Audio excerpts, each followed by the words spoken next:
안녕하세요. 뉴스반장입니다. 코로나19 백신 접종 분위기가 급 반전하고 있습니다. 한때 일부 언론에서 집단 면역까지 6년이 걸릴 수도 있다고 폄훼하던 접종률은 이미 세계 평균치를 뛰어넘었는데요. 역시 대한민국입니다. 3일 중앙방역대책본부에 따르면 전날 0시 기준으로 1차 접종자는 누적 635만 8,512명으로 전국민 대비 12.4%로 집계됐는데요. 지난달 27일까지 7%에 머물던 백신 접종률은 60세에서 74세를 대상으로 한 백신 접종이 시작되면서 폭발적으로 늘어나고 있습니다. 백신 1차 접종자가 매일 50만 명 이상씩 늘어나고 있다는 점을 감안하면 백신 접종률은 이날 13%를 넘어설 것으로 보여지는데요. 이 같은 접종 속도는 이미 세계 평균 접종률을 뛰어넘은 수치입니다. 국제 통계 사이트 아워 월드인 데이터에 따르면 지난달 31일 기준으로 전 세계 백신 접종률은 10.79%인데요. 한국은 같은 날 기준 11.3%로 세계 평균 접종률을 뛰어넘었고 점차 격차를 벌여가고 있습니다. 경제협력개발기구 OECD 가운데서는 여전히 뒤에서 네 번째이긴 하지만 최근 속도는 눈여겨봐야 할 수준인데요. 우리보다 먼저 접종을 시작한 일본과 뉴질랜드, 콜롬비아는 이미 제쳤고 접종에 속도를 내지 못하는 호주도 곧 앞지를 것으로 전망됩니다. 그렇게 수구보수 언론들이 방해했지만 똑똑한 국민들은 이제 속지 않았는데요. 역시 대한민국 국민들입니다. 점점 속도를 내기 시작한 백신 접종. 대한민국은 세계 어느 나라보다 가장 먼저 집단 면역력을 갖는 나라가 될 것입니다. 판결이 선고되고 확정될 때까지 기다려봐야 되겠지만 이렇게 죄질이 나쁜 사건으로 기소되어 재판받는 상황에서 내 장모가 누구한테 10원 한 장 피해 준 적 없다 이런 발언을 하는 것은 전혀 적절하지 않습니다. 특히 대통령 후보가 되겠다는 사람이라면 더욱 그렇고 바로 몇 달 전까지 검찰총장이었던 것을 생각하면 더더욱 문제가 큽니다. 검찰 수사가 사실이 아니다라고 바로 직전에 검찰총장이 외친다면 누가 앞으로 검찰 수사에 대해서 신뢰를 가지겠습니까? 윤석열 전 총장의 장모가 10원 한 장 피해를 줬는지 안 줬는지는 재판과 수사에서 가려질 것입니다. 언행을 자중해 주시기 바랍니다. 박주민 더불어민주당 의원이 3일 윤석열 전 검찰청장이 장모의 요양병원 급여 부정 수급 의혹을 부인하며 10원 한 장을 피해준 것이 없다고 발언한 것과 관련해 굉장히 부적절하다고 비판했습니다.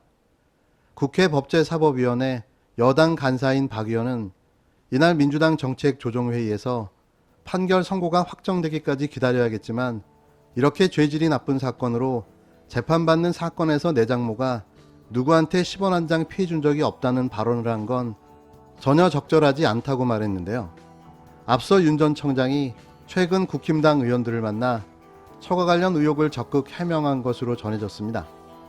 윤 전 청장은 내 장모가 사기를 당한 적은 있어도 누구한테 10원 한 장 피해 준 적이 없다고 강조했다고 지난 26일 그를 만난 국힘당 정진석 의원이 전했는데요. 박 의원은 특히 대통령 후보가 되겠다는 사람이라면 더욱 그렇고 얼마 전까지 검찰청장이었으면 더더욱 문제가 크다며 검찰의 사실이 아니라고 바로 직전 검찰청장이 말하면 누가 앞으로 검찰 수사에 신뢰를 갖겠냐고 반문했습니다. 박 의원은 동업자로 보이는 3명은 이미 2015년 최고 징역 4년형을 받는 등 엄벌에 처해졌다며 최 씨는 1차 수사 당시에도 형법상 범죄 성립 여부에 아무런 영향을 줄 수 없는 책임 면책 각서를 받았다는 이유로 입건조차 되지 않았다고 꼬집었는데요. 그러나 동업자에게 요청받아 직원급여 명목 등으로 2억 원을 송금했다는 의혹, 사위를 요양병원에서 근무하게 해서 운영 상황을 보고받았다는 의혹, 병원 건물 인수작업을 위해 17억 원 대출을 받았다는 의혹 등이 재수사 과정에서 드러나 기소됐다고 짚었는데요. 그러면서 법원에 의해 이런 점이 사실로 인정돼 유죄 판결이 나오면 수많은 국민들을 피해자로 만들게 될 것이라고 일침을 날렸습니다. 또 장모 최 씨는 납골당 사업을 편취하고 350억 원대 통장 잔고 증명 위조와 관련해 5억 원 채무가 있는 법인을 양도했다는 등 의혹으로 수사를 받았다며 윤 전 청장의 장모가 10원 한 장 피해를 줬는지 안 줬는지 재판과 수사에서 가려질 것이다. 언행을 자중하라고 경고했습니다. 검찰 수사의 기준은 윤석열 전 검찰총장의 가족 비리와 검찰 가족의 비리에 대해서도 동일하게 적용되어야 할 것입니다. 정치 공작의 귀재, 특수부 출신 전 검찰청장 윤석열이 자신의 일가족과 관련된 각종 의혹에 대해서도 조국 전 장관 가족에게 들이댔던 잣대와 같은 기준으로 엄정하게 수사해야 한다는 여권의 주장에 정치 공작이라며 발끈하고 나섰습니다. 윤석열 전 검찰청장 측이 3일 윤 전 청장 가족에 대한 엄정 수사를 요구한 더불어민주당 송영길 대표의 전날 발언과 관련해 누구보다 원칙을 잘 아는 법조인 출신 정치인들의 언행이 오히려 도를 넘었다고 정면 반박했는데요. 민주당이 송 대표의 사과를 계기로 조국 사태 털어내기를 시도하면서 동시에 윤 전 청장을 상대로 대대적인 공세에 나서자 공개적으로 맞대응에 나선 것으로 보입니다.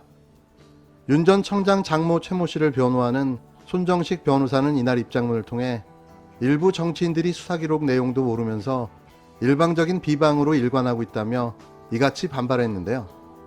손 변호사는 재판은 법정에서 이루어지는 것이고 재판부 판단이 이루어지는 동안 법정 밖에서 함부로 가타부타 논란을 빚는 것은 사법재판제도에 대한 예의가 아니라며 이를 누구보다 잘 아는 법조인 출신 정치인들만이라도 원칙을 지켜주면 좋겠다고 말했습니다.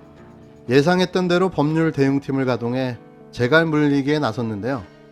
이러지 않고는 이 논란을 잠재울 방법이 없기 때문이죠. 특수검찰 출신이 할 수 있는 유일한 해법이 이것밖에 있겠습니까? 그렇다고 달라질 건 없습니다.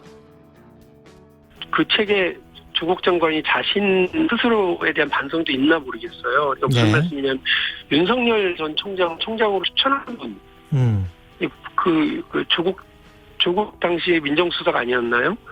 그러니까 윤석열에 대한 여러 가지 비판이 맞다면 그를 추천하고 천거한 부분에 대한 평가는 어떻게 했는지 궁금해요. 저도 그래서 책을 한번 봤으면 좋겠다는 생각이 있는데요. 네. 그 당시에 많은 분들이 총장으로 추천할 때 많은 분들이 반대하고 우려를 표명했었거든요. 민주당 안에서 의총 안에서도 그랬고요. 네. 민주당의 의원들 중에서 조국 당시 민정수석에게 우려된다, 반대한다라고 하는 의사를 전달했던 분들도 있었던 것을 제가 알아요. 그 의견은 둘 다 강행했는지, 예, 아니 예.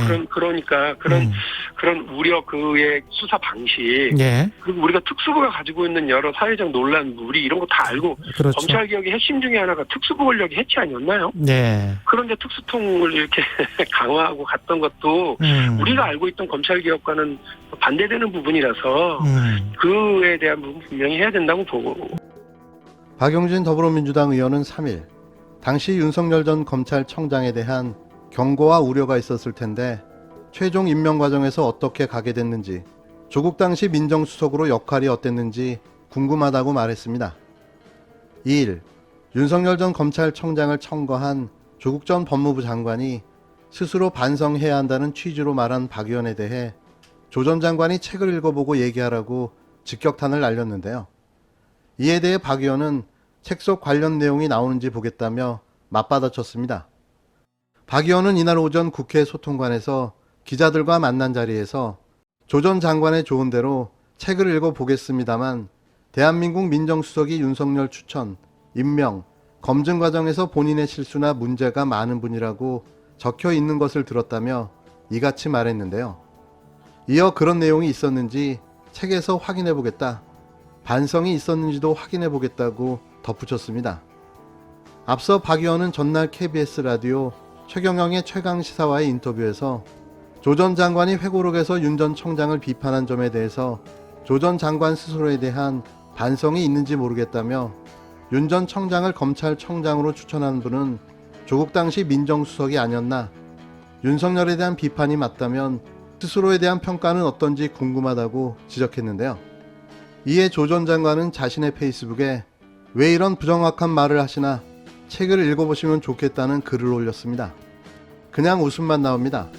남을 비판하려거든 그 비판 내용이나 정확히 확인하고 나서 해야 하는 거 아닌가요? 이러니 당신의 대권 출마가 웃음거리가 되는 겁니다. 능력도, 자질도, 경험도, 역량도 한없이 부족한 재선의 정치인이 자신의 인지도 좀 올려보려고 저렇게 나대는 걸 보는 국민들은 우라통이 터지는 거죠. 그것도 자신의 당을 향한 내부 총질을 해대는 꼴을 보면서 말이죠. 남을 깎아내려 자신의 인지도를 올리니 말입니다.